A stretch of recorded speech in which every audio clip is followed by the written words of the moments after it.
siempre hay que sospechar cuando encontremos lesiones de tipo granulomatoso. Una de las primeras sospechas debe ser tuberculosis. Entonces, ahora sí me vuelvo para que entonces empecemos a discutir el hongo. Entonces, acá tenemos 5 grandes grupos en los cuales nosotros podemos sospechar que están causando ese patrón. Entonces, el primero de allá arriba, a la izquierda, de las micobacterias. ¿Okay? Entonces, ahí tenemos la micobacteria bovis, ¿sí? Micobacteria tuberculosa. Y recuerden que esa mezcla puede ocurrir entre bovinos, humanos y otras especies. Entonces, micobacteria sería la primera opción. Pero no quiere decir que todos los granulomas son micobacterias. ¿Okay? Entonces, también hay otras bacterias que pueden causar este patrón de neumonía. Tenemos otro grupito chiquito que lo vamos a ver también en cavidad oral, que son los actinobacillus y los actinomyces. ¿Sí? Actinobacillus y actinomyces. Ya son bacterias que inducen también una inflamación pielogranulomatosa. Esto las vamos a ver acá. Tenemos otras bacterias ya más raras, como la nocardia, que puede inducir también formación de granulomas. En equinos hay una bacteria que se llama el Rhodococcus E, que produce una inflamación pielogranulomatosa. Entonces nosotros, si encontramos esto en un equino, pensaríamos, o puede ser micobacterias o puede ser Rhodococcus. Rhodococcus sobre todo afecta a animales jóvenes, pero no quiere decir que no pueda afectar a otros animales de ¿listo? Ese juego de primeras bacterias es lo que nosotros debemos tratar de descartar o confirmar. Y ya vamos a discutir qué vamos a hacer durante la necrosis. Hay que tener en cuenta otras bacterias también. Streptococcus, Staphylococcus, SP, ¿ok? Porque son diferentes tipos de estrepto y estafilococcus. Bueno, nosotros decimos bacteria no es, porque hicimos algo y nos dijo no es. ¿Okay? ¿Qué sigue en el orden de los diagnósticos diferenciales? Lo más probable es que nosotros nos vayamos a pensar en un segundo grande grupo, que es el de los hongos. ¿Okay? Pensamos en los agentes micóticos. Y aquí entonces entran a jugar algunos hongos que pueden causar inflamación primaria o que generalmente son secundarios. Entonces vamos a tener los plastomyces, el cryptococcus, el cocioides, el histoplasma, el pneumocystis e incluso el mismo aspergillus, que lo veíamos ayer en la clase de ayer. Entonces, esos hongos se pueden inducir una inflamación de tipo granulomatoso. ¿Okay? Entonces, fíjense que allá vamos. Por el lado de bacterias sería el primer grupo que tiene las proteas. Por el lado de los hongos tiene el segundo grupo y pensaríamos en ellos. Si nosotros logramos de pronto pensar en descartar esos dos grandes grupos, ya nos tocaría pensar en algunas circunstancias particulares, como son los parásitos. Entonces el profesor compartió el libro de la Georgis y les pidió que leyeran, ¿cierto?, de parásitos y pulmonales y los parásitos que afectan el pulmón de los animales y les hizo un quiz y ¿cierto? Entonces ahí tenemos los arquistrófilos, los metastrófilos, los dictocaulos, los aurostrófilos, a veces algunos aberrantes como los paráscaris, los cerdos, que pueden llegar a migrar de manera aberrante. Entonces no olvidar que los parásitos pueden tener dos tipos de patrón de neumonía. Y además ellos pueden producir bronquitis. Espero que lo hayan leído. Pueden causar bronquitis, pueden causar una neumonía intersticial o pueden causar incluso una neumonía granulomatosa. Todo depende si el parásito está vivo o está muerto y en qué lugar está ubicado. ¿Okay? Entonces, parásitos sería un tercer grupo de pensar de diagnósticos diferenciales, pero en ese caso generalmente se asocia mucho con el parásito muerto que se comporta como un cuerpo extraño y que induce una reacción de tipo granulomatosa. Si nosotros descartamos ese tercer grupo, ya nos quedarían unas circunstancias muy particulares que van a depender de la especie que estamos hablando, afectada. Entonces nosotros debemos pensar incluso en un grupo que uno dice, pues que nosotros lo recordamos por inmunología, tenemos que el TH1 afectaba a tales, que el TH2 a otros, ¿sí? Y que generalmente algunos agentes, si son bacterianos, inducen más inflamación supurativa que si son virales mononucleares, que si son micobacterias granulomatosas. Acá deben tener en cuenta que hay unos agentes que se salen de ese patrón, que son excepcionales. Entonces, siendo una inflamación granulomatosa, nosotros debemos pensar en algunos agentes virales y acá les dejo los 4 ejemplos que resaltan. ¿Sí? Entonces, vamos a tener el circovirus porcino tipo 2, cerdos. Puede causar una inflamación granulomatosa en porcinos, cerdos. ¿Okay? El coronavirus felino, el causante de la peritonitis infecciosa felina, PIF, puede producir una neumonía granulomatosa, siendo virus, coronavirus. ¿Okay? El virus de Maedin-Misna, que puede producir una inflamación granulomatosa en ovinos y caprinos, y el herpes virus equino 5. Siendo virus, ¿ok? Siendo virus pueden inducir una inflamación granulomatosa. Pero fíjense que ese diagnóstico diferencial lo ponemos como que, ¿sí? Como que ya pensando en las opciones más cómodas. ¿Okay? Entonces fíjense que pasamos por micobacterias, pasamos por hongos, pasamos por parásitos, llegamos a una circunstancia que son los virus, particularmente para esos casos que les estoy diciendo acá. Si nosotros descartamos todo eso, dice, bueno, y ahora entonces si no me debo para ninguno de estos, ¿en qué debo pensar? Piensa uno ya en lo más raro, que es algo ambiental, es un contaminante ambiental, que son lo que se conoce como las neumoconiosis. ¿Sí? Las neumoconiosis son la consecuencia de una aspiración de un material extraño, inerte, que se queda atrapado en el pulmón, que no puede ser degradado, no puede ser fagocitado, no puede ser eliminado.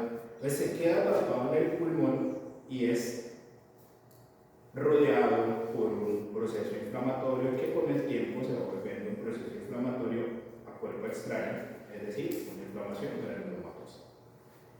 En medicina veterinaria tendríamos que tener un perfil de paciente muy particular acá, porque necesitaríamos que el paciente estuviera en contacto con ese material que se necesita inhalar. Entonces, uno de los ejemplos son la silicosis, pero también está la asbestosis. ¿Sí? Entonces, necesitaríamos que o estuvieran asociados a unas fábricas donde se esté fabricando, por ejemplo, telas, que ya en Colombia ha bajado muchísimo, pero todavía se fabrican algunas telas, algunos bloques de asbesto. ¿Sí? O todo lo que tiene que ver con la industria de la producción de vidrios, lámparas, etcétera, que se utiliza también silicio.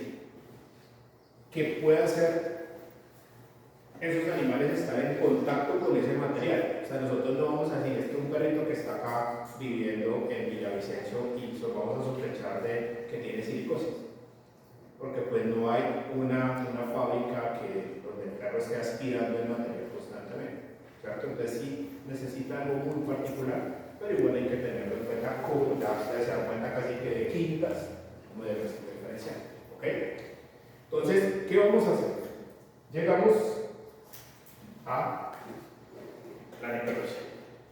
El patrón, ustedes se dan cuenta que no se parece a ninguno de los que vimos anteriormente. No es cráneo ventral, no es rojo, nada, no tiene impresiones costales, no se parece a ninguno. Es particular, ¿cierto?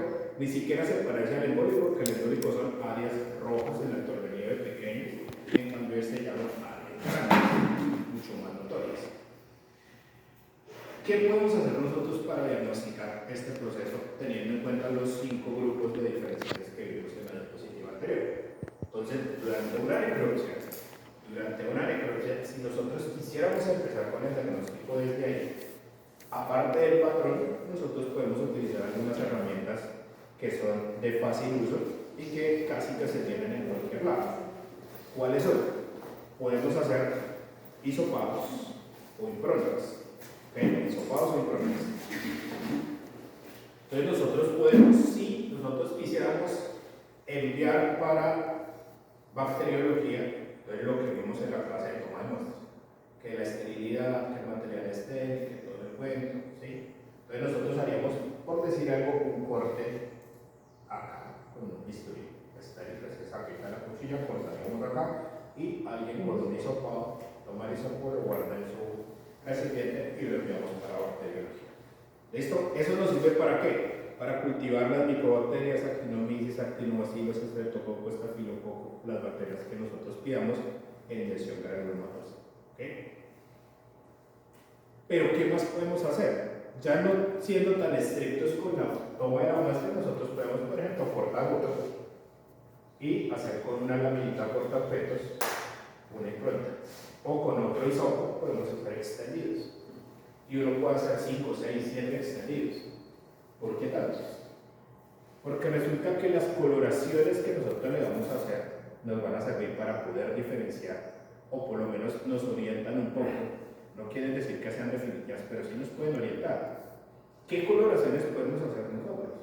Entonces acá tenemos, estoy hablando acá en el sentido global de la universidad, podemos tener acceso a coloraciones de Gram, y esa nos va a servir para qué? Actinobacillus, actinomyces, Streptostaphylos. ¿Ok? Nos van a servir. Entonces, si encontramos agentes en esa impronta, en ese extendido, compatibles con bacterias o positivos, eso uno sabe que puede ser Streptostaphylos. ¿Sí? Si encontramos bacilos gram negativos, entonces actinobacillus. Si encontramos pleomórficos gram positivos, entonces actinomyces. Y empieza ese juego de probabilidades y de hallazgos. Listo, nos dio negativo el gramo, no apareció nada. Como les digo, puede que simplemente la muestra haya quedado mal tomada, no debemos dar nada definitivo. Pero sí podemos hacer otra coloración. Ahora, la coloración no se hace sobre la misma lámina, ¿okay? Por eso les digo que sacamos varias láminas. Se hace una coloración de Sil-Nielsen, ZN, ¿okay? Sil-Nielsen, que es una coloración que nos va a permitir encontrar bacterias ácido-alcohol resistentes. ¿Listo? El grupo de bacterias que queda metido ahí son las micobacterias. Es decir, si eso nos da positivo y encontramos bacterias ácido-alcohol resistentes, nosotros podemos llegar a sugerir que la neumonía granulomatosa es de origen micobacteriano. ¿Okay? ¿Listo? Entonces fíjense que con ya dos coloraciones descartamos nosotros o podemos de pronto orientar hacia el grupo de bacterias. O son micobacterias o son del otro tipo de bacterias no ácido-alcohol resistentes, gram negativas o gram positivas. ¿Qué más podemos hacer con otro extendido? Entonces ese otro extendido nos puede permitir a nosotros hacer una coloración para hongos. Entonces podemos jugar con una coloración de paz, ácido perioico de Schiff, paz, o podemos jugar con una coloración de Grocox, ¿okay? Que son coloraciones para hongos. Grocox, G y terminado en T, Grocox, que sirve para hongos. Esa Grocox no es tan fácil conseguirla acá, creo que ni siquiera en laboratorio la tiene, creo que fácil tenemos pico. ¿Listo? Entonces fíjense que con un juego de coloraciones nosotros podemos de pronto pensar micobacterias, otras bacterias, hongos, ¿cierto? Los parásitos se pueden ver macroscópicamente o microscópicamente, entonces ahí necesitaríamos la histopatología para hacer el diagnóstico, ¿ok? Y poder observarlo adecuadamente. Con los virus de acá, que pusimos acá, sí grave, toca hasta que se haga otras pruebas adicionales, ¿ok? Pero las coloraciones nos pueden ayudar. Cuando no tiene este patrón, porque es que este patrón es muy disidente de esos, por eso no les nombré algunos otros agentes que a veces hay que tener en cuenta que los agentes protozoáricos, los protozoos, se puede hacer una tercera, una cuarta coloración que sería Nielsen, pero eso implica que haya una lesión microscópica que vamos a discutir. Entonces, tenemos este patrón, ¿ok? ¿Problemas con la descripción? ¿O bien, Jacob? ¿Problemas con la descripción? ¿Está bien? Entonces es importante aquí decir pulmón, tamaño que presenta múltiples o varias áreas de alto relieve. ¿Okay? Esa es la palabra clave, alto relieve.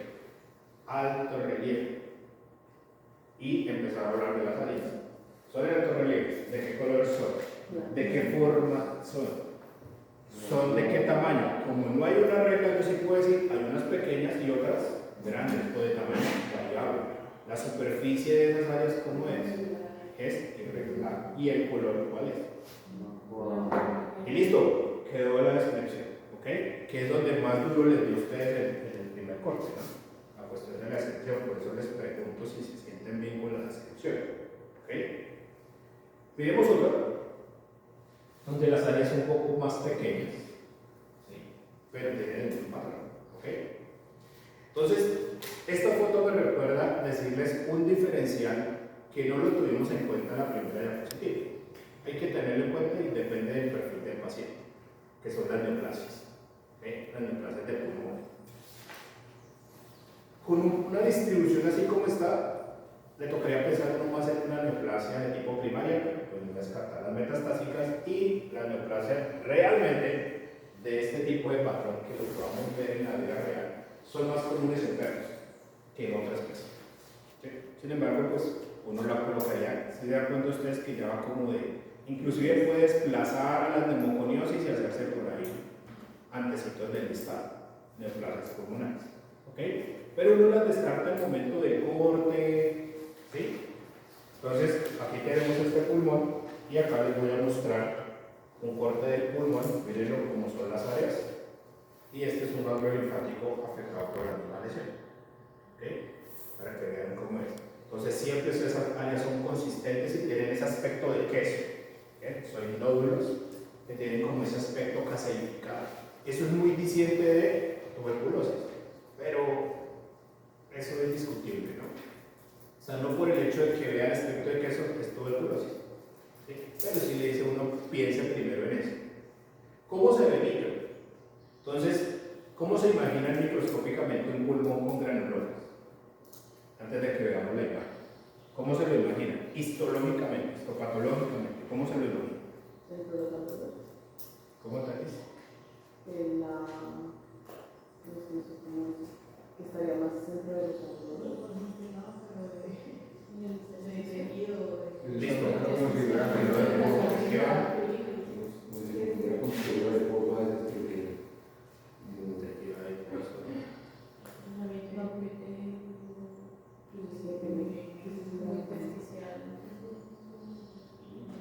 Pues fíjense que no han dicho lo clave. Fíjense, si nosotros seguimos la teoría de los fractales, lo que uno ve macro se ve micro.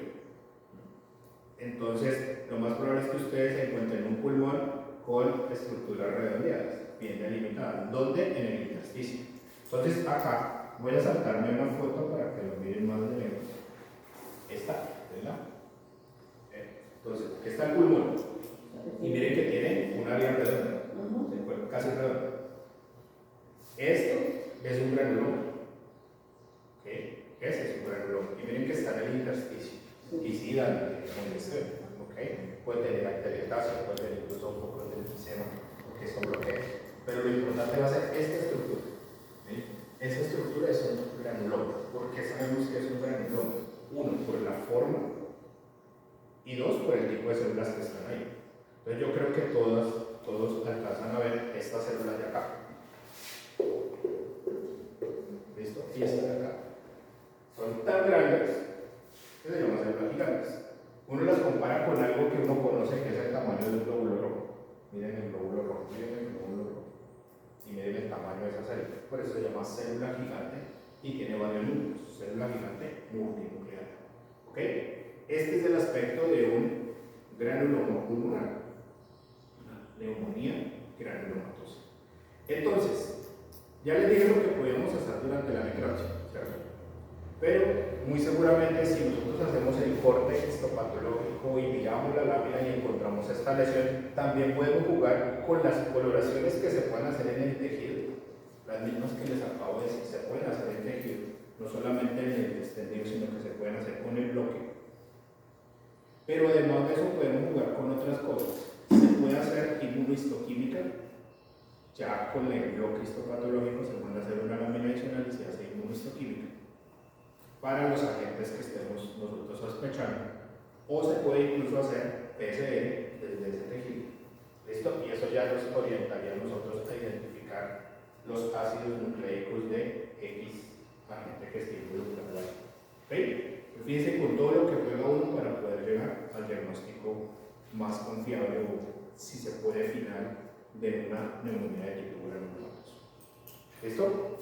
Miremos esta para que vean ustedes otro pulmón allá con el granuloma. Entonces nosotros vamos a encontrar ahí qué necesitamos hacer. Si vemos los agentes, pues chévere, como es este el caso. Acá se ven los agentes. ¿Quién lo está induciendo? ¿Sí? ¿Los alcanzan a reconocer? El profe Bravo utilizó una foto muy parecida a esta para un quiz.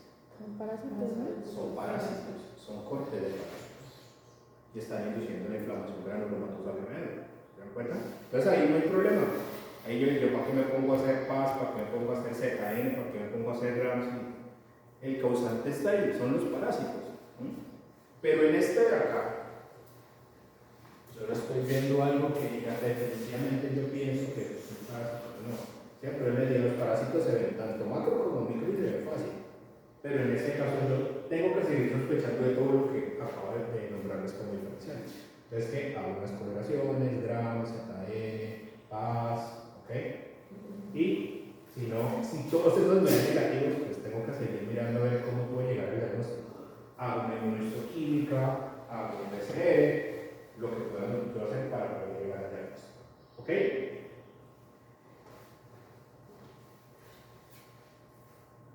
Y nos faltaría entonces hablar de un patrón final de neumonía, que es el que nos hacía falta, que era el cuarto, que era neumonía embólica, que se puede parecer un poquito a esta en la distribución. Entonces miremos el esquemita.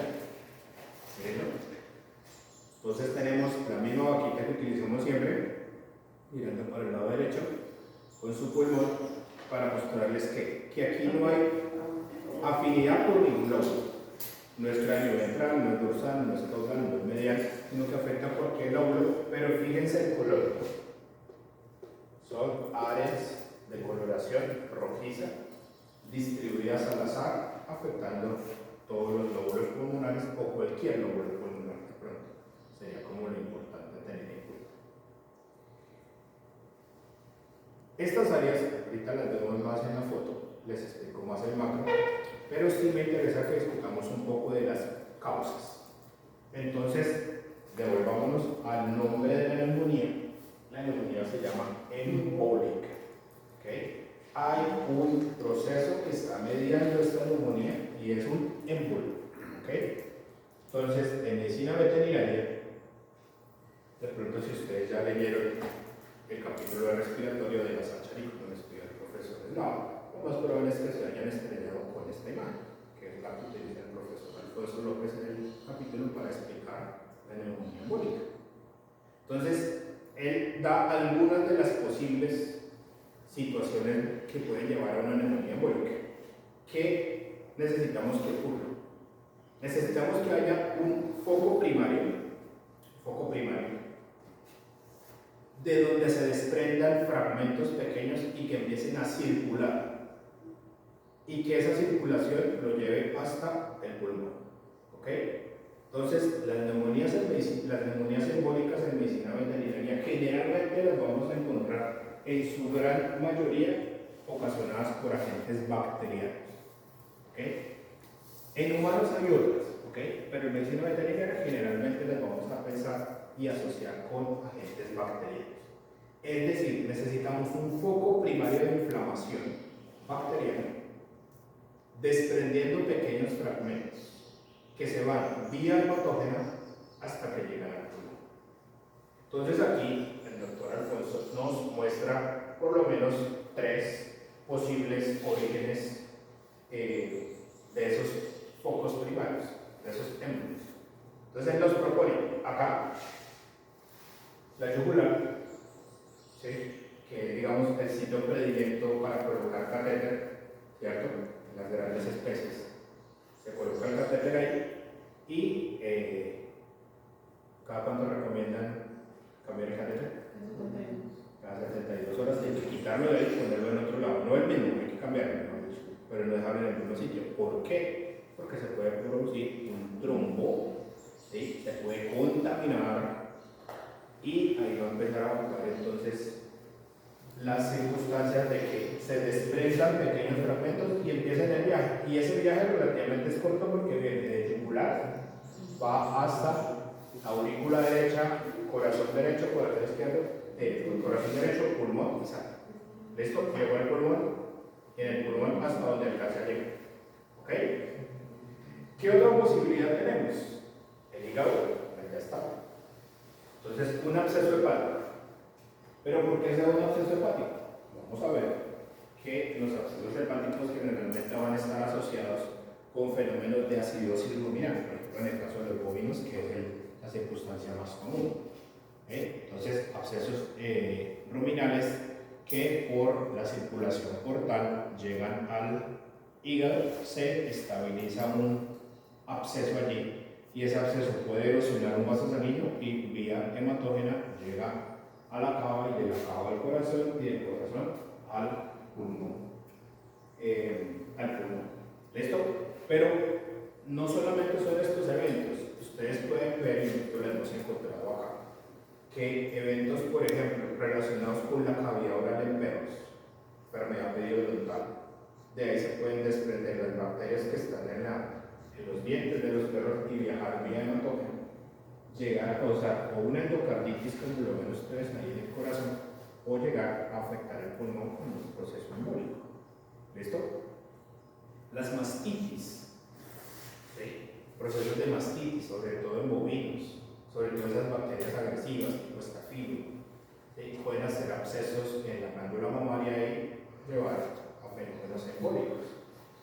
Inflamaciones de los pies, pododermatitis, abscesos podales, ¿sí? Que también son tan comunes en rumiantes, pueden ser una fuente de un embolo que va a llegar vía hematógena hasta el pulmón. En resumidas cuentas, tenemos un evento de un foco primario de un proceso inflamatorio, generalmente bacteriano, que reparte fragmentos que van a llegar hasta el pulmón. Esos fragmentos deben ser varios y van a afectar el pulmón en diferentes medidas. Si hablamos de uno solo, hablaríamos de una embolia pulmonar. Si hablamos de varios, estaríamos hablando de una neumonía embólica. ¿Ok? Entonces, ¿cómo se ve la neumonía embólica macroscópicamente? Entonces, ustedes la van a ver acá en esta fotografía. ¿Sí? Acá la tenemos en un saco. Acá, ustedes pueden observar que se ven estas áreas rojas y se ve un puntico blanco, que es lo que escribe la literatura. ¿Ok? Y acá igual tenemos áreas en alto relieve rojitas con un puntico ese blanco ahí, se alcanza a ver en la cúspide. Esto no tiene afinidad con ningún lado, simplemente es ubicado donde quiera, donde pueda, por la circulación pulmonar que está llevando a cabo. ¿Listo? ¿Cómo nos imaginamos microscópicamente una neumonía embólica? Entonces, algo muy parecido a lo que veíamos ahorita, debe ser un área bien delimitada o bien ubicada específicamente en algún sitio. Porque si ustedes miran, yo puedo ver émbolo, émbolo, émbolo y pulmón normal, ¿cierto? Tú ves que está normal. Entonces, histológicamente se va a ver similar. Vamos a encontrar unas áreas pulmón normal, un área pulmón normal, un área pulmón normal. Más o menos lo que ustedes pueden evidenciar en esta fotografía, ¿sí? Donde todo el otro pulmón no tiene ninguna afección aparte de lo microcirculatorio, ¿sí? Y estas dos áreas corresponden al sitio donde llegó el émbolo. ¿Qué pasa? El émbolo llega y se instaura en ese sitio. ¿Por qué llegó hasta ahí? Porque hasta ahí lo dejó llegar. O sea, por el diámetro del vaso no puede irse más allá. Entonces quedó atrapado ahí. ¿Y qué empieza a inducir? Pues es una bacteria, va a inducir un proceso inflamatorio, activación de todo lo que tiene que ver la cascada del complemento, activación de las citoquinas inflamatorias, va a traer neutrófilos y va a empezar un proceso inflamatorio alrededor de él. Por eso ustedes ven que todo parte de un sitio y se va de una manera, ¿sí?, alrededor, concéntrica, alrededor de ese foco. Entonces, ¿qué hacemos? Si tenemos esto histopatológicamente, ¿qué debemos hacer ahí? Hacer una correlación de gamma, ¿cierto? Porque nosotros estamos sospechando que es una embolia y que lo más probable es que sea bacteriana. Hacer una correlación de gamma para ver qué tipo de bacteria es que está ahí, si negativa o positiva, y qué morfología tiene. ¿Listo? ¿Podemos enviar cultivos? Sí, podemos enviar también un cultivo macroscópicamente para confirmar o tratar de dilucidar qué bacteria puede ser. Generalmente cuando uno encuentra este patrón, lo que hace es intentar mirar cuál es el foco primario, de dónde vino el proceso embólico. ¿Listo? ¿Dónde fue el foco primario para poder encontrarlo? ¿Listo? Entonces,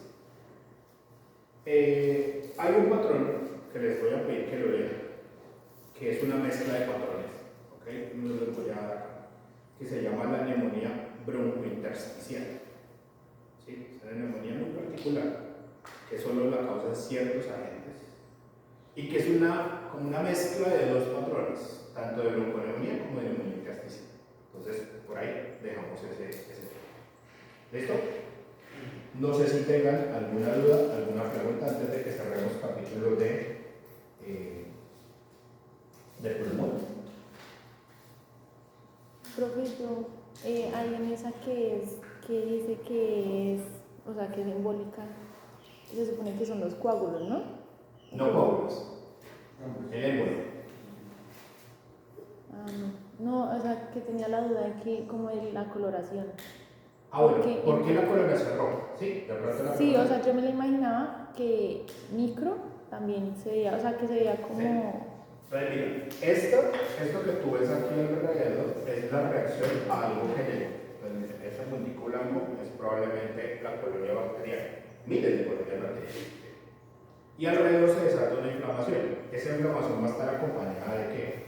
De hemorragia, probablemente, exudación de fibrina y exudación de células inflamatorias.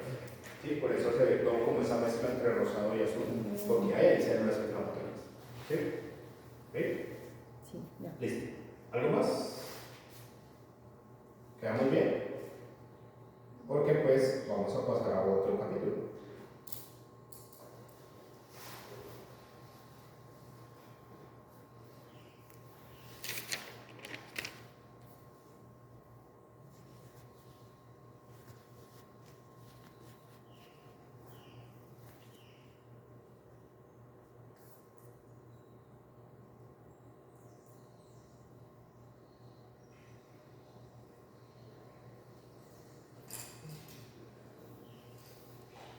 Entonces, vamos a empezar con el capítulo de digestivo. El capítulo digestivo es uno de los capítulos más complejos de la patología. ¿Por qué razón? Porque es demasiado extenso lo que hay que evaluar. Y porque muchas veces los agentes causales no son los mismos en todo el trayecto. Algunos son particulares, pero la gran mayoría no. Es decir, usted no puede sospechar que un agente que causa inflamación en la boca causa inflamación en el intestino y en el recto. ¿Sí? Entonces, solamente recordar esas circunstancias particulares que tiene el tracto gastrointestinal, porque nosotros podríamos dedicar todo un semestre y no dejaríamos explicado completo el sistema digestivo. ¿Sí? Porque tenemos que hablar de qué? De las patologías de la cavidad oral. Tenemos que hablar de las patologías del esófago, tenemos que hablar de las patologías de los preestómagos, tenemos que hablar de las patologías del estómago, tenemos que hablar de las patologías del intestino delgado, las patologías del ciego, las patologías del intestino grueso, las patologías del hígado y las patologías del páncreas. Y nos saltamos las glándulas salivales. ¿Sí se dan cuenta? Por eso no vamos a alcanzar a ver todo eso que les acabo de listar, porque eso ni siquiera lo alcanzamos cuando damos el curso de patología 2, que eran 7 horas de clase, y no se alcanzaba completo. ¿Ven? Y con ustedes que son 2 horas a la semana, pues mucho mejor la van a alcanzar a ver. Entonces toca hacer un ultra, super resumen con ustedes. Entonces vamos a tratar de abordar lo que más pueda y voy a tratar de orientarles lo mejor posible el curso. ¿Sí? Porque siempre le toca uno dejar cosas sin ver. Y le toca uno elegir como qué quiero yo dejarles de mensaje a ustedes en este capítulo. Pero yo sé que el profe ya les puso a leer el capítulo digestivo, fisiopatología, que le dieron la inmunología, que le dieron la respuesta a la enfermedad, etcétera, etcétera. Entonces en eso no vamos a entrar. A mí que me interesa que ustedes puedan reconocer las lesiones. Entonces hoy, este pedacito de hoy lo vamos a dedicar a cavidad oral. Hasta donde alcancemos cavidad oral. Esto vamos a hablar de cavidad oral. Entonces, armé collage. Vamos a ver cómo nos va con los collages. Y espero que no se me quede nada sin decir. ¿Ok? Entonces, hoy se los tengo que decir, estoy experimentando con ustedes. ¿Sí? Porque casi nunca me gusta utilizar varias figuras al mismo tiempo, porque distrae. Pero también entiendo que al ponerles tantas imágenes, ustedes tratan de enfocarse y de mirar por lo menos todas, así no sean al mismo tiempo. ¿Qué quiero decirles con esta imagen? Nosotros hacemos una necropsia. ¿Listo? Y evaluamos la cavidad oral de un animal, sea el que sea. La vamos a evaluar. ¿Qué debemos buscar? ¿Para qué nos sirve evaluar la cavidad oral? Que en los informes a la mayoría de ustedes se les olvida escribir cavidad oral. Uno, las membranas mucosas. Sería lo primero que le podemos mirar. ¿Cómo está? ¿Qué color tiene? ¿Cierto? Entonces, el color, la humedad, ¿cierto? Tenemos, por ejemplo, este caso de necropsia. ¿Sí? Este caso de este es el que está. ¿Okay? ¿Y qué le pasó a la cavidad oral de esa cara? Era un pinche. ¿Ya le detectaron qué le pasó? ¿Sí? Dime. Cianosis. ¿Qué más tiene? Pero tiene como, ¿Qué tiene pobre paladar? como el diente, como el diente enterrado. ¿Qué más? A ver si llegan a lo que quieren hacer. A ver si llegan a lo que quieren hacer. Sí, esa enfermedad terrible. Terrible la enfermedad que tenía la perrita. Pero ¿qué más? No hay algo más importante. Es que como que no tiene encía en la parte de arriba, o sea, veo como el diente como si estuviera enterrado, o como muy poquita encía en la parte de arriba. Sí, me llamó la atención. Bueno, y además de eso, ¿cuántos dientes tiene? Bueno, tiene solo los dos anillos de arriba. ¿Y qué pasó con abajo? ¿No le ven nada abajo? Ay, no. La perra no tiene mandíbula. No tiene. Eso era ahí, tejido colgando. ¿Qué? Mira, no, pero no observaron. No tiene dientes y claro, tiene una enfermedad periodontal tremenda. ¿Okay? Este es un caso que se va a discutir este semestre. Entonces fíjense que ahí el mensaje nos dice, póngale cuidado porque tiene que mirar si sí está la cavidad oral. ¿Sí? El otro caso extremo es este, ¿no? ¿Sí? Que también es un caso de acá. Este creo que es el tercero de la doctora Julieta, desde hace como 3 años. ¿Qué pasó? Ahí la arquitectura de la cavidad oral fue afectada. ¿Sí? Ahí sí no se formó el paladar, o no se fusionó el paladar realmente. Sí, porque sí está formado, pero no se fusionó. Y hay una comunicación entre cavidad oral y cavidad nasal. ¿Sí? Entonces, eso es una anomalía también. ¿Listo? Pero fíjense que arquitectónicamente tenemos que mirar, ¿la cavidad oral está bien? ¿Está bien estructurada o no? ¿Está bien desarrollada o no?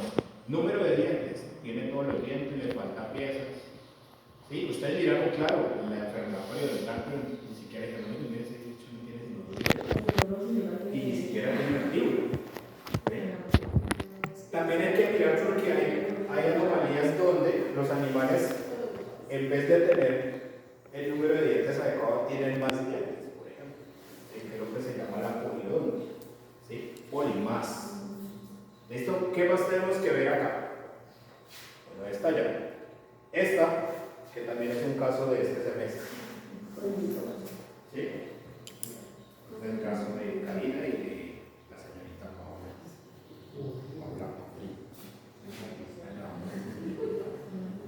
Es como la boquita abierta. ¿Sí?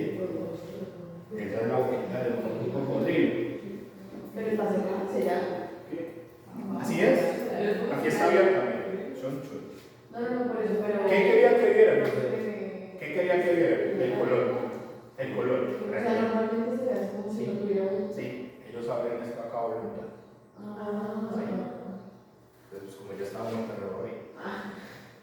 Sí, nosotros le Ah. abrimos así y quería que vieran los colores, que es el otro mensaje. Ya vimos lo de las mucosas, color, todo el cuento, y yo creo que ustedes son muy buenos semiólogos, muy buenos internistas, muy buenos clínicos ya.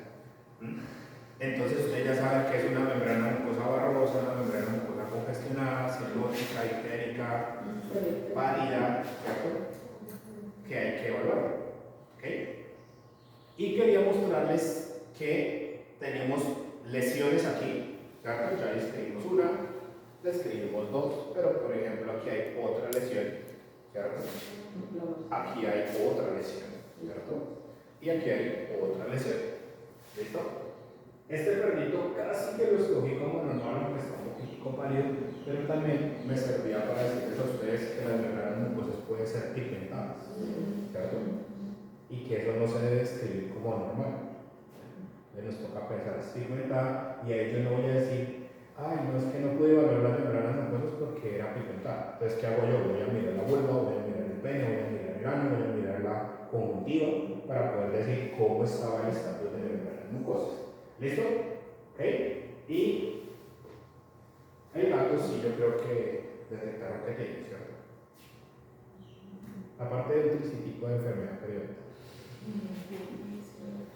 ¿Qué le pasó a la mucosa? Color amarillo, ¿cierto? Entonces, fíjense que esta membrana mucosa me dice a mí, tengo que evaluar qué en este felino. Específicamente tengo que ser muy juicioso a la hora de mirar el hígado, hacer la prueba de vida, hacer la prueba de terminalidad. ¿Listo?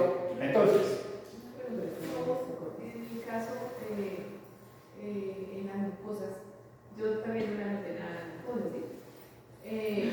Porque desde entonces me sentía confundida, yo decía, bueno, si es porque ya es el post-mortem, o sea, no sé si ya es cambio post-mortem, esa palidez de la mucosa, porque yo le revisé, fue la vulva y pues la cavidad.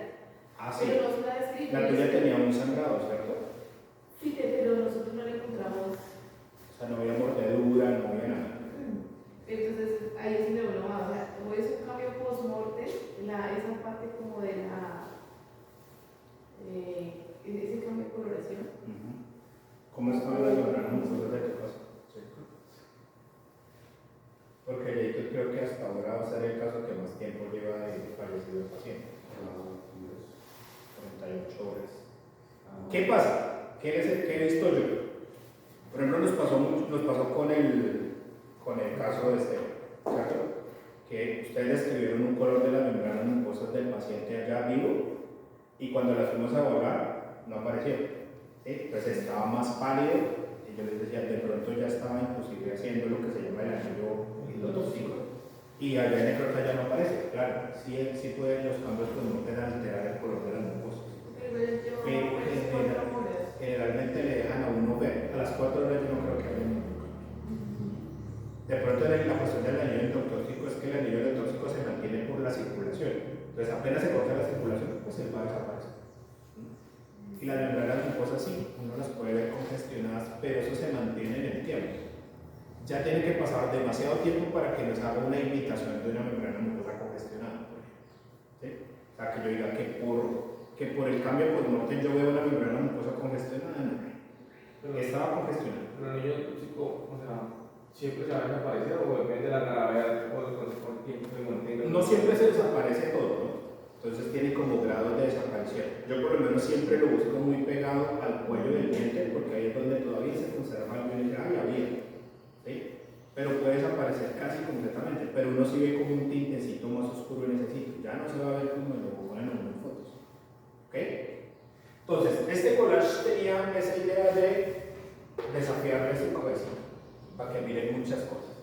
Pero ahora le vamos a empezar entonces a poner nombres a todo eso que vimos. Entonces, no olviden, cabello oral hay que evaluarlo con cuidado. Aquí ustedes están viendo un rumiante y así como está abierto acá la cabello oral, se debe evaluar todos los rumiantes. ¿Ok?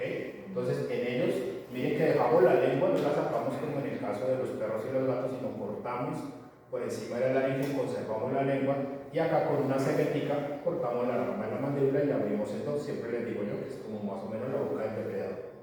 y queda abierto para que no pueda hablar. ¿Por qué? Porque va a ser muy importante en las enfermedades inflamatorias de la cavidad oral, en los rumiantes y cerdos, lo que se llaman las enfermedades vesiculares, ¿okay? O estomatitis vesiculares. Entonces, hablando específicamente de inflamación de la cavidad oral, ¿cómo podemos nosotros clasificar la inflamación de la cavidad oral?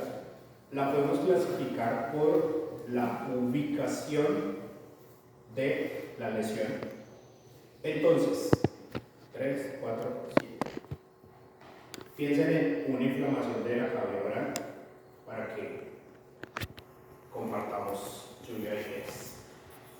Una inflamación de la cavidad oral que puedan en este momento decir en su cabeza. ¿Listo? ¿Quién dijo?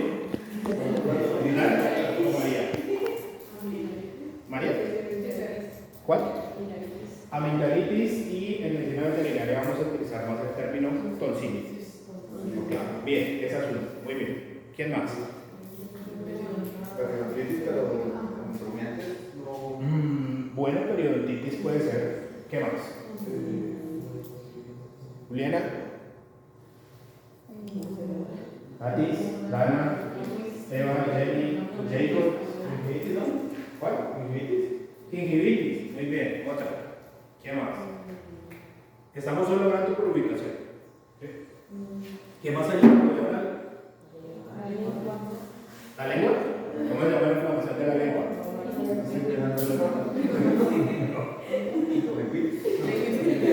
Se llama glositis.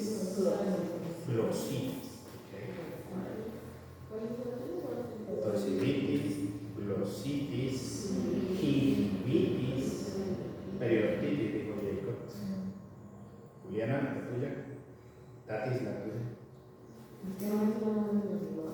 Bueno, digan los tejidos, a ver qué digamos. Ah, bueno, ahí tenemos que utilizar un término que ya ahorita lo discutimos. Entonces, resaltámoslo. ¿Qué otro? Por ejemplo, ¿cómo se llama la inflamación del paladar? Se llama palatitis. Palatitis. ¿Qué nos faltaría? Ya tenemos la gingiva, ya tenemos el paladar, ya tenemos atrás las tonsilas, ya tenemos el tejido alrededor del diente. Nos faltan los labios. ¿Cómo se llama la inflamación de los labios? No me digan que ni siquiera han visto la propaganda de Chapstick. Ahí nombra la inflamación de los labios. Se llama keilitis. Keilitis. ¿Okay? Keilitis.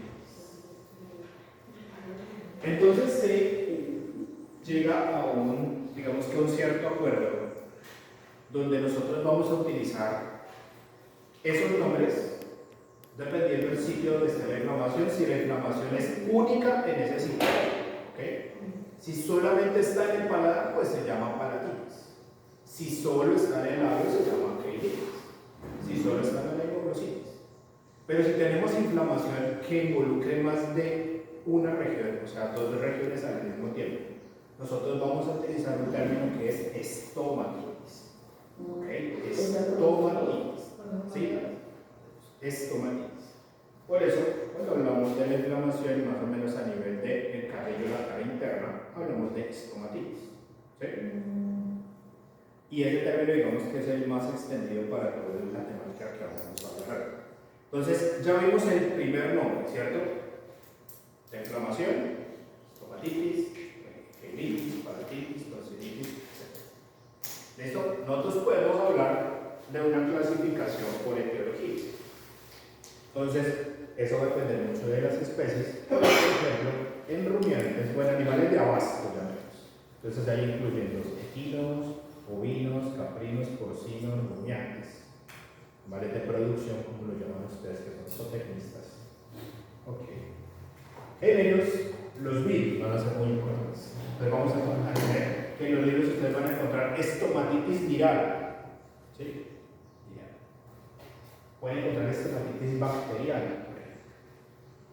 Ahora pueden encontrar estomatitis micótica. Por ejemplo, los equinos en las aves. Hay estomatitis micóticas, por ejemplo, por cándida, ¿okay? Por tricomonas. En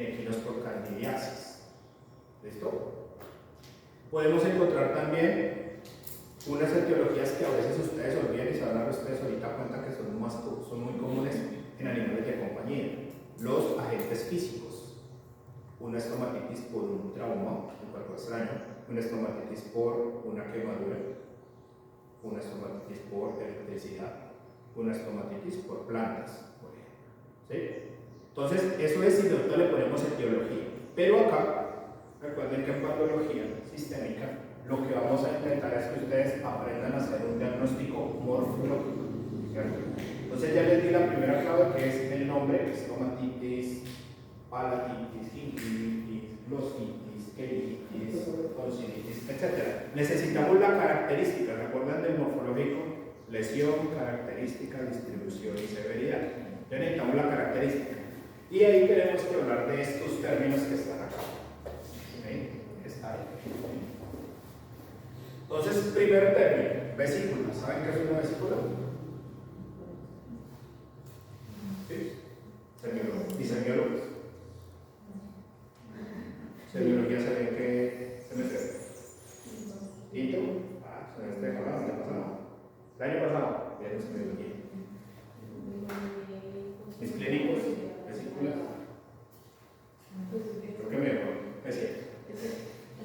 Me siento espera. Vesícula. ¿Qué es una vesícula?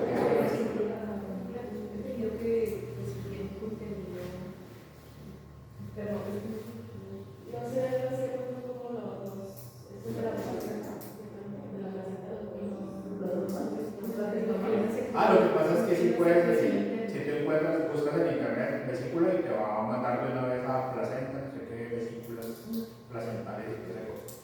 Semiológicamente, una vesícula es un área en alto relieve. Es un área en alto relieve. Menor a 1 centímetro. Pero la clave es que en el interior tiene un líquido seroso. ¿Listo? La vesícula es un área de alto relieve menor a 1 centímetro que tiene líquido seroso en el interior. ¿Ok? ¿Cómo se llama cuando mide más de 1 centímetro? Ahí sí el término probablemente ustedes lo conocen más fácilmente. Se llama apoyo. ¿Han quemado alguna vez un dedo?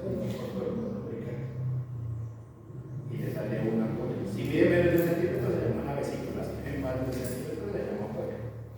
¿Y qué tienen las apoyas por dentro? Ese líquido seroso, no agua, líquido seroso, ¿ok? Es el que les acabo de escribir en la vesícula. Fíjense que es solamente cuestión de tamaño. Las vesículas generalmente las observamos en piel o mucosas. Entonces aplica para la mucosa oral, vesículas. Y ahí le vamos a dar el nombre a la estomatitis vesicular cuando vemos vesículas. ¿Sí? O estomatitis ampollosa cuando vemos ampollas. Esto característica de la lesión. ¿Qué pasa con esas vesículas y esas ampollas? Casi nunca las vemos. ¿Por qué? Porque se rompen. ¿Sí? Cuando uno se quema, o uno mismo empieza a cruzarse con una aguja para sacarse el líquido, o netamente el uso de la mano, tocar, manipular, hace que se rompa y desaparece. ¿Qué queda cuando desaparece? Lo más probablemente es que quede una úlcera. Entonces, una úlcera es un área en bajo relieve, ¿sí? De un color rojo. Un área de bajo relieve que muestra profundidad. Realmente ustedes ven que hay un bajo relieve, se ve el bajo relieve. Eso es importante tenerlo en cuenta. Úlcera es un área en bajo relieve, donde ustedes ven los bordes y no alcanza a ver que hay un huequito. Y generalmente son de color rojo. ¿Qué pasa? Esa úlcera puede tener una reacción inflamatoria encima, generalmente por fibrina, algunos neutrófilos, que le dan un borde redondeado rojo y un material blanco encima. Cuando eso ocurre, se llama afta. ¿Ok? ¿Qué pasó, María? ¿Sí? Entonces, úlcera es cuando está el huequito rojo, bajo relieve. ¿Listo? Ahí no importa el tamaño. Bajo relieve, que ustedes vean el bajo relieve. Bordes y todo el cuerpo. Pero en esa úlcera puede haber material encima, un blanquito. ¿Sí? Y a eso se le llama afta. En la foto de las membranas mucosas había una afta, si se acuerdan, la que estaba en la lengua, que era una afta. ¿Okay? Nos quedaría de hablar de erosión. ¿Qué es erosión? Entonces la erosión es un bajo relieve poco perceptible. O sea, que apenas ustedes se dan cuenta que hay un color rojizo, pero no saben si quedan convencidos de que hay o que no hay bajo relieve. ¿Listo? Ya me devuelvo a la foto que utilizamos ahorita para que mostremos algunas de esas lesiones. Nos quedaría de pronto pápula. ¿Saben qué es pápula? Semiólogos, clínicos. Internistas, porque ustedes también son internistas. Ya casi graduados de internos, excepto Tatis. Y la mujer. Eso. ¿Y entonces qué tiene?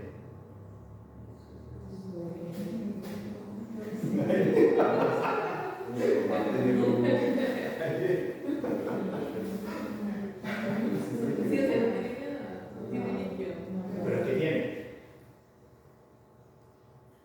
Porque es que no podemos decir, es un área en alto relieve sin contenido. Pues la primera propuesta tiene es que tenga gas. Entonces sería deficiente. La pápula es un área en alto relieve menor a 1 centímetro, consistente y firme. ¿Listo? Consistente y firme. O sea, no tiene ningún contenido, es consistente. ¿Sí? Es como si fuera una elevación de la mucosa. ¿Listo? Ustedes la tocan y tienen la misma consistencia de la mucosa. ¿Sí? Es consistente, no tiene ningún contenido, pero mide menos de 1 centímetro. ¿Qué pasa cuando mide más de 1 centímetro? Ahí va a llamarse nódulo. Nódulo. Entonces, un nódulo es un área de alto relieve superior a 1 centímetro de consistencia firme. ¿Listo? Entonces, podemos tener estomatitis vesiculares, estomatitis papulosas, estomatitis erosivas, estomatitis ulcerativas, estomatitis aftosas, ¿sí? O palatitis, gingivitis, las que ustedes quieran, ¿ok? Entonces devolvámonos un poquito. Y entonces ustedes van a ver, ¿esta cómo se llamaría? Esa Este es es una. el ¿Cómo está viendo la foto? Esa es una afta, ¿no? ¿Esta cómo se llama? La Bien. lengua. Esas son aftas. Sería. Eso es una ¿Cómo se afta. llama el diagnóstico, Juliana? ¿Cómo era lo de la lengua? ¿Cómo era cuando se llamaba, cuando se inflamaba la lengua? Glossitis aftosa. ¿Esta está afectada la lengua? Eso es la lengua, ¿no? ¿Cuál es la lengua? Ya. Entonces sería gingivitis. Gingivitis aftosa. ¿Cómo se llama eso? Recuerda que los dientes de abajo arriba nada. Y Gingivitis. miren dónde está la lesión. Ahora quiero que por favor, María, Natantis, Juliana, José y Esther. ¿Cuál es la lesión aquí? Porque ya veo que ustedes se me confunden, que reconocen lo normal como lesión. ¿Qué lesión hay ahí? Miren la línea. Conserva la línea, ¿es en alto o es en bajo? En alto. ¿Sí? ¿De acuerdo? ¿Todos? ¿Todos? ¿En alto? O sea, ¿cuál es el color normal de la mucosa?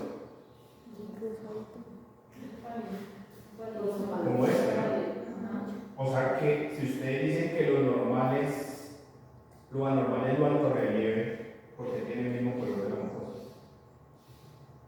Todo esto es alto relieve. Y entonces esto de acá que son bajo relieve. Son bajo relieve. Mira, este es el alto relieve, borde redondo, material blanquecino depositado encima. ¿Listo? Estas son úlceras, áreas de bajo relieve. ¿Ok? Bajo relieve. Claro, ese bajo relieve, pero lo blanco le deja muy bueno, ¿sí me entienden? O sea, ahí debajo ustedes quitan ese material blanco y ahí hay una úlcera aquí, ¿sí? Y en cambio la úlcera no tiene nada de eso. Entonces, ¿cuál sería el diagnóstico morfológico de esta lesión? Rinitis ulcerativa y ¿qué más ven? Distribución, severidad. Severa, no leve. Listo. Moderada. Ok, ya dieron en el clavo. ¿Listo? Eso es lo que miren que ustedes a veces del afán de mirar tan rápido no le ponen cuidado a las cosas. Pero es que Ahora miremos esto. yo como el material blanco encima. Sí, Pero mira el material blanco acá. Es que Estoy viendo es cuestión de perspectiva, es que estoy viendo. Claro, ¿sí Y ven? estoy viendo. Exactamente, y eso es lo que les pasa a ustedes en el examen. Ustedes tienen una perspectiva todavía de no sé de qué. Ustedes siempre describen lo que no es. O describen una cosa y le ponen otro nombre diferente. Entonces ustedes a veces uno empieza ilusionado a calificar una pregunta cuando dice no, cavidad oral con áreas en bajo relieve de coloración rojizas y demás. Y va a ver el diagnóstico y ponen estomatitis papular. Nadie sabe si romper ese examen o qué hacer con eso. Hasta ahí llegó la ilusión. Entonces dice, bueno, puedo poner algo con la descripción porque quedó bien. Ahora quiero que miren esta. Miren esta.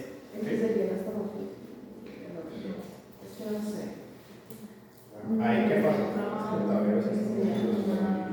No deja de ver. Uy, pero eso también es como una periodontitis. Tiene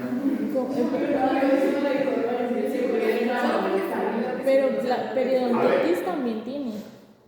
color. El color es uniforme en toda la foto, ¿cierto? Hay un área como que tiene un color rojo más intenso, ¿cierto? O sea, es que es esta de acá, ¿cierto? Acá está casi normal, pero miren esto de acá. Olvidémoslo de los dientes, porque realmente no vamos a hablar de dientes, porque tendríamos que hablar de cálculo, tenemos que hablar de ortofitos, tenemos que hablar de caries, pero no nos podemos saltar, ¿ok? Entonces, estamos netamente en una cosa. Ese tipo de lesión que ustedes ven ahí es lo que se llama una estomatitis superficial o una estomatitis erosiva. La erosión no le deja a uno como la sensación de que parece que hubiera un bajo relieve, pero dicen no, es que no estoy seguro de que haya bajo relieve. Apenas se perdió la membranita del epitelio solamente. ¿Sí? Entonces no se ve como la úlcera que se ve bajo relieve, sino apenas uno percibe esta pérdida acá y el resto es coloración rojiza. ¿Listo? Ok. Aquí no les puse una, pero ya las pongo.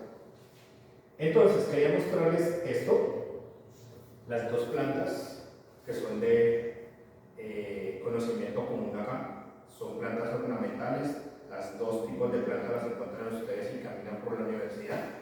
Estas dos plantas tienen oxalatos y pueden causar estomatitis si las consumen los animales, tienen cristales. Entonces, estas plantas son ornamentales, se utilizan por ejemplo mucho en Bogotá, en las salas, en los bancos y sobre todo en las salas, porque los bancos no van a tener el perro allá adentro comiendo de la planta, pero en las casas los perros sí, por estrés, muerden estas plantas y se lesionan y causan una lesión a nivel de la cadera. Entonces, miremos la foto. ¿Sí? Miren la de arriba se llama Dieffenbachia.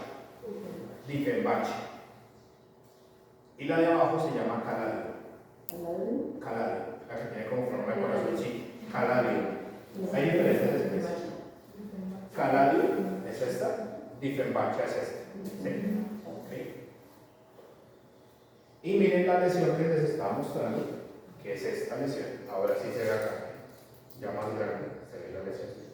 Es una estomatitis superficial. Eso me recuerda decirles que en los pequeños animales debemos tener en cuenta las causas físicas.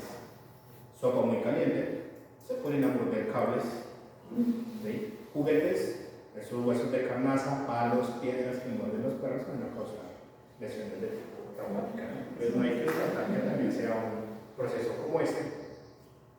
O también pueden ser lesiones asociadas a un desequilibrio de la microbiota normal de la cavidad oral. ¿Por qué? Por el uso excesivo, por la limpieza excesiva, por el uso, por ejemplo, de enjuagues bucales. Hubo una temporada donde cogieron a los perros por deporte a cepillarle los dientes 3 veces al día y cuando les daban clorhexidina le echaban de tope. Que terminaron alterando la cavidad oral a un perro, ¿no? Eso no es normal en un perro, los perros se limpian de una manera diferente. ¿Okay? Y digamos que esas son las principales causas de estomatitis superficiales, traumáticas eléctricas. Los gatos, por ejemplo, les gusta ahorita en época de Navidad, les gusta morder los adornos navideños. Los cachorros, sobre todo, les gusta morder los cables de computador y se queman. Okay. Miremos esta. Yo creo que la conocen ustedes por el libro. Esta y esta son del libro de la Zachary. Esta es una estomatitis que no habíamos visto. Bueno, es una lengua de un otro. Okay. Pero aquí lo que llama la atención es que tiene esta membrana recubriente, que es fibrina. Es una glositis fibrinosa causada por un hongo que allá está arriba. Todas esas estructuras cafés es una coloración de la lengua que se hizo y afectaba esta piel. Causa este tipo de lesión. Es una candidiasis. Una candidiasis, una estomatitis etiológicamente micótica, microscópicamente y macroscópicamente una estomatitis fibrinosa. Más adelante vamos a hablar de otra fibrinosa y les muestro algo mejor en el caso de los términos. ¿Ok? Listo, vamos a ver fotos y van a empezar ustedes, ojalá desarrollen hoy el reflejo de diagnóstico. ¿Listo? Entonces, esta foto. Mientras ustedes van pensando qué diagnóstico le pueden dar a esta lesión, yo les voy contando que los gatos son de las especies más afectadas por estomatitis después de los rumiantes. Entonces, los gatos, una de las consultas más comunes clínicamente hablando en consultorios es el gato que no come, el gato que saliva mucho, el gato que se deprime, que empieza a perder peso porque no puede comer, llora cuando come, se queja, deja caer la comida, no puede masticar bien. ¿Sí? Entonces, en los gatos tenemos todo lo que es un fenómeno de gingivitis estomatitis, que pueden ser erosivas, pueden ser ulcerativas, y ahí vamos a tener en cuenta muchos agentes. Entonces, agentes virales en gatos: herpes, calicivirus, virus de la leucemia, virus de la inmunodeficiencia. ¿Ok? Y ahí nos quedamos corticos. En gatos, además deben conocer ustedes, gatos y perros, hay una enfermedad que recibe ese nombre, se llama estomatitis linfocítica plasmocítica, así se llama la enfermedad. ¿Listo? Es una enfermedad mediada por el sistema inmunológico. De causa múltiple, estomatitis linfocítica plasmocítica, que se caracteriza por estomatitis erosivas o ulcerativas. ¿Listo? Incluso aftosas en los gatos. Se puede ver el material blanquito así. ¿Okay? Puede afectar la gingiva, puede afectar la toxina, puede afectar el arco glosofaringeo, puede afectar el paladar. Entonces, son los diagnósticos diferenciales a tener en cuenta. En gatos, calicivirus, herpesvirus, virus de la leucemia, virus de la inmunodeficiencia, la estomatitis linfocítica plasmocítica. ¿Okay? Si nosotros descartamos todo eso, para todas las especies debemos pensar en otras causas de estomatitis. Y aquí fíjense que nos estamos enfocando mucho a perros y gatos. ¿Sí? No les he nombrado a nosotros.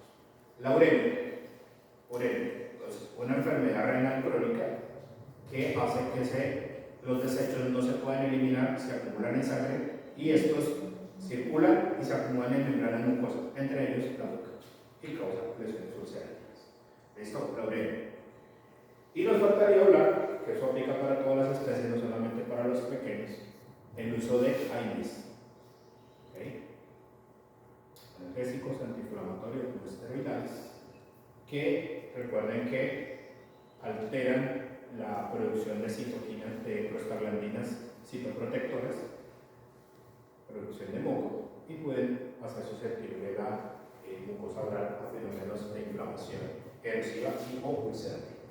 ¿Okay? Nos quedaría hablar de una cosa en gatos que se llama el síndrome eosinofílico. ¿Okay? ¿Qué pasó, María? Erosivo. Nos quedaría por hablar una cosa de gatos que se llama el síndrome eosinofílico. Síndrome eosinofílico. ¿Listo? El síndrome eosinofílico, como su nombre lo dice, se caracteriza por una inflamación mediada por eosinófilos. ¿Listo? Una inflamación mediada por eosinófilos. Y en gatos tiene tres formas de presentación. ¿Listo? Mediada por eosinófilos y tiene tres formas de presentación. Se puede presentar como una placa, es decir, un área en banda de coloración rojiza. Y se llama placa eosinofílica, una área macroscópicamente roja. ¿Listo? Una área alargada en forma de banda de color rojo. Y se llama placa eosinofílica.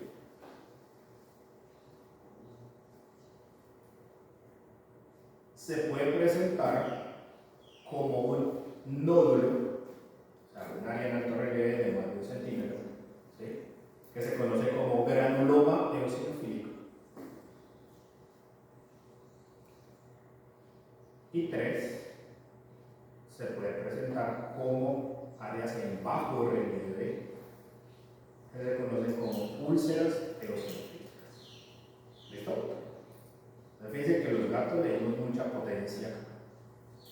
Virus, desequilibrio, la parte física, aires, todo el cuento, pero también se pueden aplicar algunas para perros. El síndrome eosinofílico también afecta a perros.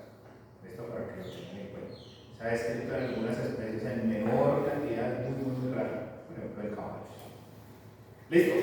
Tienen el diagnóstico de esta y les di suficiente tiempo para que tuvieran el diagnóstico de esta lesión. ¿Cómo la llamaríamos? ¿Sí? Ese sería el diagnóstico morfológico. ¿O cómo sabes tú que hay ahí eosinófilos? El morfológico. Pero si tú me colocas eso del primer diferencial, te felicito. Porque sería el primer diferencial, no morfológico. Que fue lo otro que se confundieron. Una cosa es el diagnóstico morfológico, otra cosa es el diagnóstico diferencial. Entonces el morfológico es forma, lesión, característica, distribución y severidad. ¿Okay? Y la otra sí ya es, ¿esto es compatible con qué? Entonces, ahí tú dices, puede ser una placa eosinofílica, puede ser una gingivitis viral, por ejemplo, por calicivirus, por herpes virus, por, ¿sí? ¿Okay? Una gingivitis bacteriana. ¿Listo? Profe, una pregunta. Multifocal. Sí, mira que no solamente está cogiendo acá, sino también acá y acá. Profe, una pregunta. Digamos, ¿cómo, ¿en qué parte, digamos, yo delimito que sea periodontitis o gingivitis? Porque, digamos, Lo que pasa yo es pensé aquí, que era una periodontitis. por ejemplo, lo porque que no pasa era es toda. que aquí el término gingivitis está involucrando este tejido superficial que tú ves. Cuando uno habla de periodontitis está hablando de unas estructuras que son las que sostienen el diente, que ahí está el ligamento periodontal, la parte del esmalte y la dentina. Entonces el término periodontitis debe ser utilizado con cuidado porque es más un término histopatológico que macroscópico. ¿Sí? Lo que pasa es que eso se utiliza de manera discriminada cuando encuentran un absceso. Ah, es una periodontitis, es un absceso. ¿Sí? Cuando realmente es una gingivitis supurativa. Entonces el término periodontitis involucra que yo sepa que está inflamado el tejido que sostiene el diente. O sea, casi que todo lo que uno ve en fotos es una gingivitis. Es lo más probable. No todo, porque pues, si es una lengua, pues no. O sea, bueno, no, pero digamos, así como en esa zona todo va a ser gingivitis. Probablemente. Ah, ya. ¿Listo? Ya. Miremos esto. A ver, entonces ahí complemento.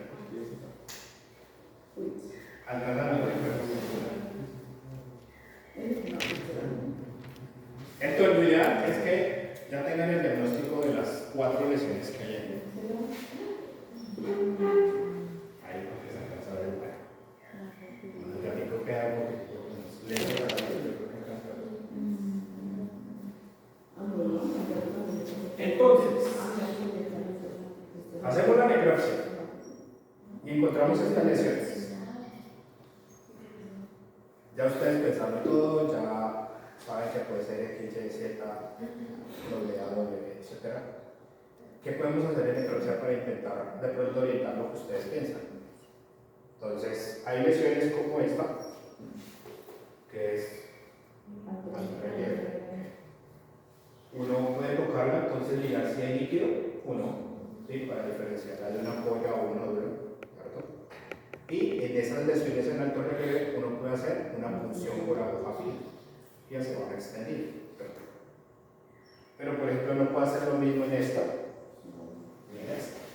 Uno no puede ir a hacer una punción allá, pero sí puede ir a hacer ¿qué? O un hisopado o una prótesis, ¿sí? Y vamos a buscar ¿qué? Hacemos una tinción que puede ser hemacolor, puede ser un Wright, y buscamos qué tipo de células son las que están ahí. Entonces, si yo hago una punción por aguja fina de esto, extiendo, tiño y miro, y son puros eosinófilos, yo ya tengo el diagnóstico, sin nada más. Ya lo tengo, ¿verdad? O hago una impronta de acá, me sale fibrina, neutrófilos, pero una gran cantidad de eosinófilos, la tengo ya. O hago una de estas, o una de estas, y me sale neutrófilos, solo neutrófilos, no sale ni una sinófilo, solo neutrófilos. ¿Okay? Ya tiene uno el diagnóstico. ¿Okay? Estoy dando el ejemplo al azar. ¿Sí? Solamente que les estoy orientando qué hace uno. En áreas en alto relieve, ojalá una punción por aguja fina. En áreas en bajo relieve, o improntas o extendidos y casi coloraciones. Eso se hace por el animal vivo también. Lo que pasa es que yo no me meto con el vivo porque pues, ustedes saben que eso es permisible. ¿Sí? De todo lo que hay acá. Entonces, digamos que no me meto por ese lado.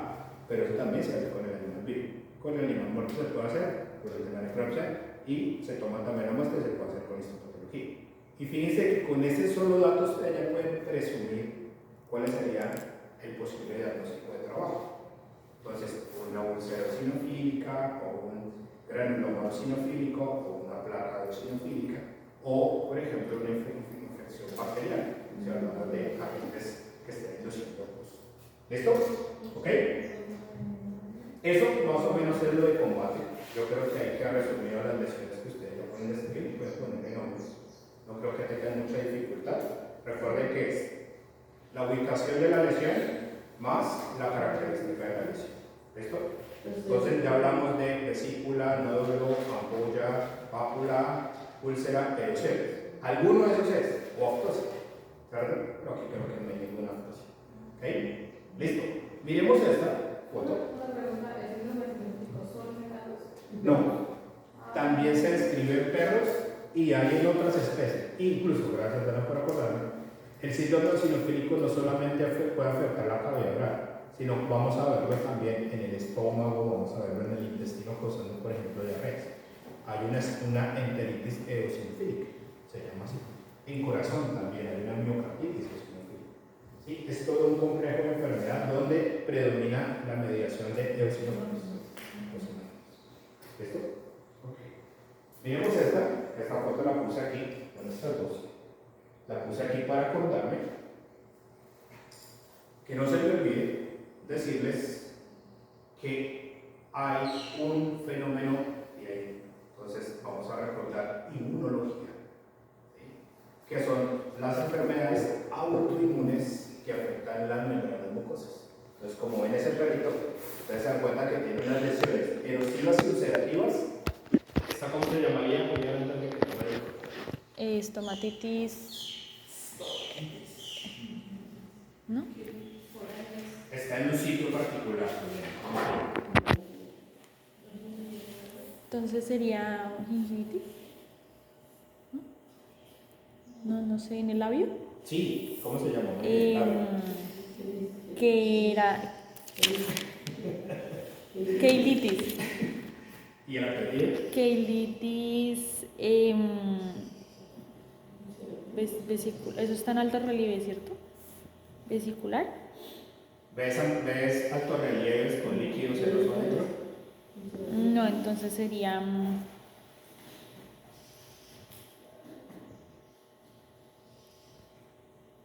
todo lo que está haciendo Julián es lo que tienen que hacer el día del examen en 15 segundos. ¿Papular? No. Pues es que es en alto relieve. ¿Hay altos relieves? Sí. ¿Sí? ¿Dónde están los altos relieves? ¿Puedes venir en un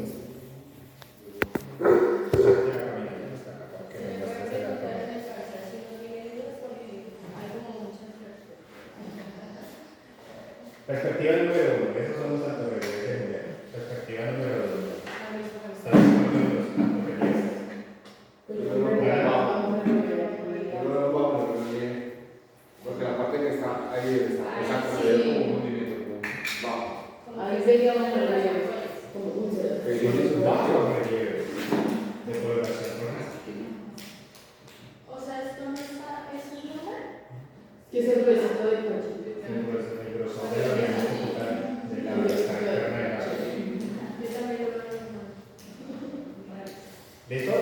Entonces, ¿cómo quedaría el nombre de la Quelitis ulcerativa. ulcerativa. ¿Listo? Quelitis ulcerativa. Puede ser multi, uno y dos. Pero es el mismo lado. ¿Listo? Quiero llamarle la atención porque esta lesión no solamente está en la boca, se da cuenta también en la nariz. ¿Ok? Pero pues esta no lo estamos metiendo ahí acá. Pero sí nos manda un mensaje y es que está afectando varias membranas mucosas, uniones mucocutáneas. Y eso lo relaciona uno con enfermedades autoinmunes. ¿Qué enfermedades autoinmunes?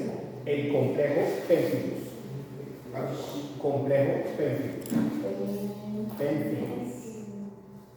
Entonces, dentro del complejo pemphigus hay variedades: pemphigus pemphigoide, pemphigus vulgaris, pemphigus foliáceo. ¿Ok? Pemphigus, complejo pemphigus. ¿Ok? Es una enfermedad autoinmune y afecta membranas mucosas, sobre todo en la unión mucocutánea. Entonces, ¿dónde la van a ver ustedes? No solamente en el labio, sino en los párpados, en la nariz, alrededor del prepucio, alrededor del ano. ¿Ok? Uniones mucocutáneas. Complejo pemphigus. Pemphigus. Entonces, ahí en ese complejo pemphigus le toca a uno pensar, puede ser pemphigus foliáceo, pemphigus pemphigoide, pemphigus vulgaris y las otras autoinmunes, lupus eritematoso sistémico, lupus eritematoso eritroide, eritematoso. ¿Listo? Muy bien. ¿Ok? Pemphigus y sus variantes. ¿Qué producen ellos? Ustedes van a encontrar que en la literatura dice: el complejo de pemphigus se caracteriza por estomatitis ampollosas o ulcerativas. ¿Por qué? Porque no vemos generalmente las ampollas, porque se rompen, entonces vemos la úlcera. Inclusive les van a meter un término adicional que se llama bulla, con doble bulla, que es un sinónimo de ampolla. O sea, es un área natural de 2 centímetros con contenido seroso en el interior. ¿Listo? Bulla. Bueno, preguntas con relación a las estomatitis, llamémoslas así, de animales de compañía. Ahora, mira lo que hay acá. Tra y tra. Es tres lugares. Estas como las de alto o bajo. ¿Y estas? Bajo. Ok. Ya terminaron. Ok, ¿listo? Vamos. ¿Sí? Muy bien. Vamos a hablar de esto, que ya es el grueso. O sea, lo otro era lo relajado. Pero digamos, era la relajación de la estómago. No es que no sea importante, no, pero sí. Digamos que a médicos veterinarios zootecnistas, sobre todo ustedes, el perfil de ustedes, es muy dado a la parte de producción. Entonces, tenemos que hablar de los animales de abasto, de los científicos, animales de abasto. ¿Y cuáles son las causas de estomatitis en los animales de abasto? Entonces, lo primero que hay que pensar uno, virales. Virales. Y entonces, las virales tienen ventajas y desventajas. Las desventajas es que se parecen entre ellas. Se parecen mucho en cuanto a lugares de afección, signología, formas de diagnóstico, se parecen. Ventajas es que afectan a algunas especies solamente. Entonces, eso le puede ayudar a uno a hacer diagnósticos diferenciales. Entonces, hablemos de las normas más importantes que ustedes no se deben ir de un programa de medicina veterinaria sin por lo menos haberlas escuchado nombrar. ¿Sí? Y acá pues por lo menos ver las lesiones. Fiebre aftosa. Enfermedad de reporte obligatorio, ante ICA, ante ONSA, vigilancia, todo ese archivo que les envió el profesor, ¿cierto? Vigilancia especial. Vacunación obligatoria en colegio. ¿Okay? Fiebre aftosa. Al lado de fiebre aftosa hay una que se parece muchísimo, que se llama la estomatitis vesicular. Así se llama la enfermedad, ¿ok? Entonces aquí a veces tienen una confusión porque la enfermedad se llama así, estomatitis vesicular. Se llama así. Pero estomatitis vesicular multifocal moderada es un diagnóstico morfológico. ¿Sí? Pero ustedes pueden, por ejemplo, decir, hay una estomatitis vesicular multifocal moderada. Y como diagnóstico diferencial puede poner estomatitis vesicular. ¿Sí? ¿Ok? Así se llama la enfermedad. Y ella es gemela de fiebre aftosa. Gemela en el sentido que se parecen en signos, en lesiones, en forma de diagnóstico, en especies afectadas. Es diagnóstico diferencial. Mejor dicho, aquí están los diagnósticos diferenciales entre ellos. Se los organicé como, aquí están los de cerdos. ¿Sí? Entonces tenemos estomatitis vesicular, la enfermedad vesicular del cerdo, el exantema vesicular del cerdo. A los cerdos les da fiebre aftosa. Y a los cerdos también sufren de una estomatitis que se llama Seneca o estomatitis por Seneca virus. ¿Okay? Sí, todas son virales. Estamos hablando de virus, solamente de virus. ¿Okay? Esta es positivamente dedicada a los virus. Entonces tenemos fiebre aftosa. Ahorita les muestro la tablita de qué especies afecta para que le tomen una foto por lo menos de guía. ¿Okay? La de los cerdos allá arriba, rumiantes hacia abajo. Entonces, rumiantes también sufren de estomatitis vesicular, pero además de eso sufren de fiebre aftosa, rinotraqueitis bovina infecciosa, diarrea viral bovina y fiebre catarral.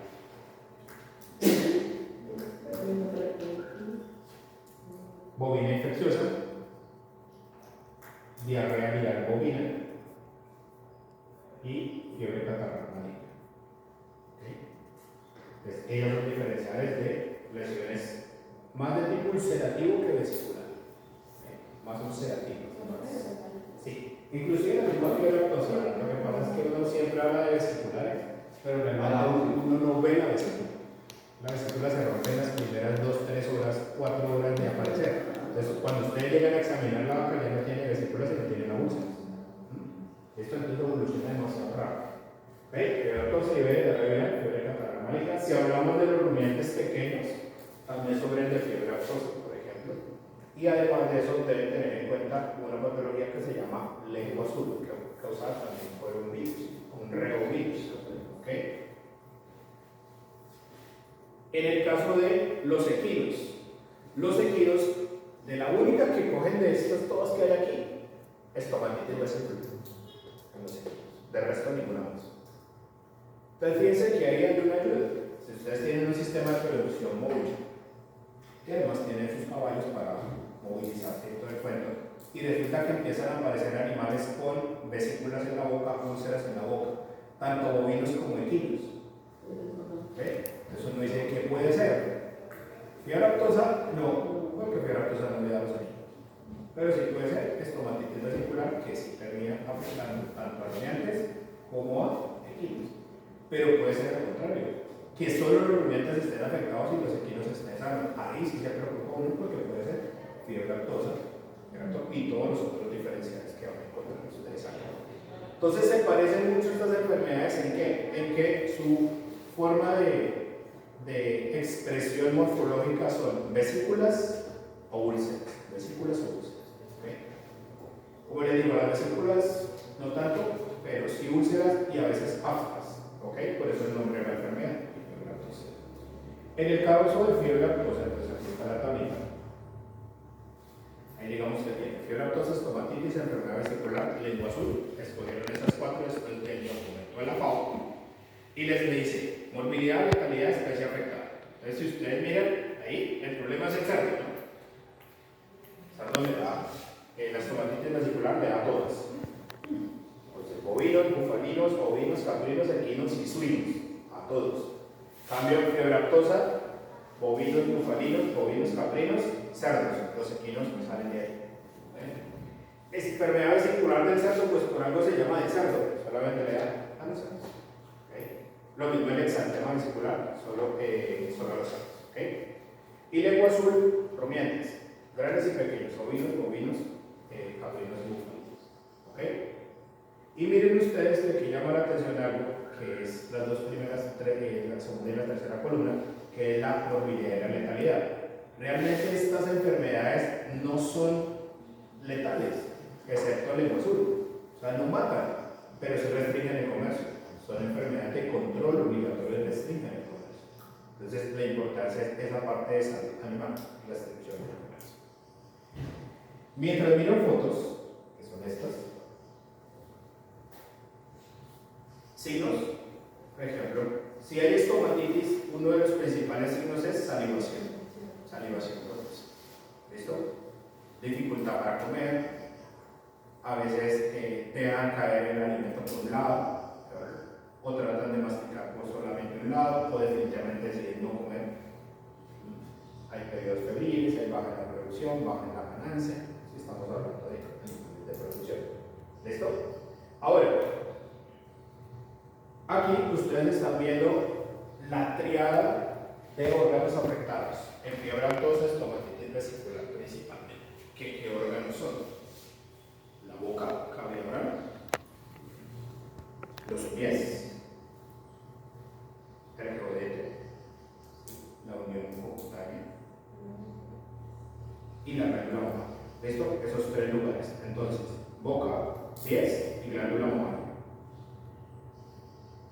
Si ustedes encuentran lesiones vesiculares o ulcerativas en boca, glándula mamaria y la piel de las paticas, es un piensen en fiebre aftosa, estomatitis vesicular.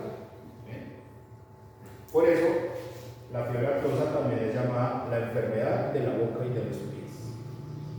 Y si ustedes van a buscar el libro de Blues, allá en la biblioteca, el más viejito, le van a decir la glosópeda, gloso de lengua, pedas de pies, lengua y pies, ¿ok? Entonces ustedes están viendo acá, cavidad oral, están viendo glándula mamaria y están viendo enfermedad en los pies.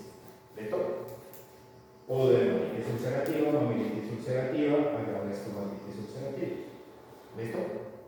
Uno encuentra esto, debe sospechar de fiebre aftosa, estomatitis vesicular, y recuerden que éticamente es responsabilidad del médico veterinario que esto sea reportado, que esto sea diagnosticado. ¿Ok? Miren que ahí les puse la nariz de un saco que también puede ser afectado. Aquí está la tablita resumen de cómo hacemos el diagnóstico. ¿Listo? Aquí tenemos una fotico. Y ahí las muestras cuáles van a ser. Si estamos de buenas, y hay varios animales afectados en diferente tiempo, podemos encontrar vesículas. Entonces tomamos el líquido de las vesículas en una jeringa y lo mandamos para el hígado. Pero lo más probable es que no encontremos vesículas intactas, entonces ¿qué hacemos? Cortamos, es más fácil quitar el epitelio que recubre, como cuando uno se rompe la ampollita y esa membranita que queda ahí, el epitelio, uno corta ese epitelio y lo envía para el hígado. ¿Listo? ¿Okay? Líquidos, el epitelio de las vesículas, se puede hacer un lavado esofagial y faríngeo y ese líquido también sirve, o sangre. ¿Okay? Y la sangre sirve para hacer serología, para hacer PCR, para hacer pruebas de ELISA, neutralización y inmunodifusión en hogar para el diagnóstico. Este patrón de diagnóstico es el que se utiliza en todas las vesículas. Luego les decía que tiene las ventajas de que se pueden hacer lo mismo. Entonces se utiliza la vesícula, se utiliza el epitelio, se utiliza serología, se utiliza PCR. ¿Listo? Y eso pues le da las pruebas de acá, ¿no? Me preocupa mucho, me gusta que las sepan, ¿okay? Porque pues entrar en más detalle de cómo se hace la prueba, quién la hace, qué utilizan, pues, por lo menos que sí sepan que se puede hacer. Lo ideal en estos procesos es, uno, encontrar el agente causal. Entonces, hacer aislamiento y cultivo, ¿sí? Aislar el virus, saber cuál es el virus que está ahí. Y eso se puede hacer por elemento cultivo o se puede hacer por PCR y PCR de tiempo real. Pero de manera indirecta también se puede hacer detectando los anticuerpos o los antígenos en una ELISA, en una célula neutralización, en una fijación de complemento o en una inmunodeficiencia renal. ¿Listo? ¿Ok? Eso aplica para todas las estomatitis que acabamos de ver en la diapositiva, fiebre aftosa, diarrea viral. ¿Ok? Bueno, saquen una hojita, por favor. Escriban su nombre y su código. Podrían hacer por aquí adelante, por favor, para que vean bien. Van a escoger, por favor,